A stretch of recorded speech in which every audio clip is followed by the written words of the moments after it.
It's a quadcopter 10 liters. This is the propeller.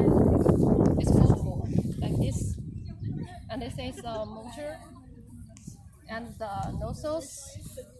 It has 4 pieces high pressure nozzles. This one is very soft, so it can avoid the damage.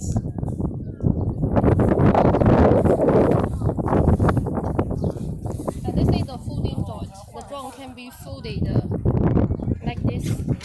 This is the folding joint. It's made of aviation aluminum alloy. We can unfold and fold the drum like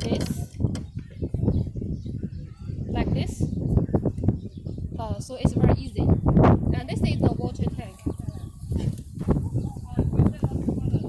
The tank is quick pluggable.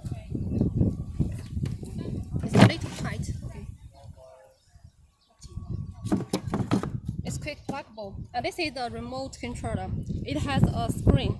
You see the screen, 5-inch screen. The application is installed inside. You can use the remote controller to map the field with Google Map for autonomous flight.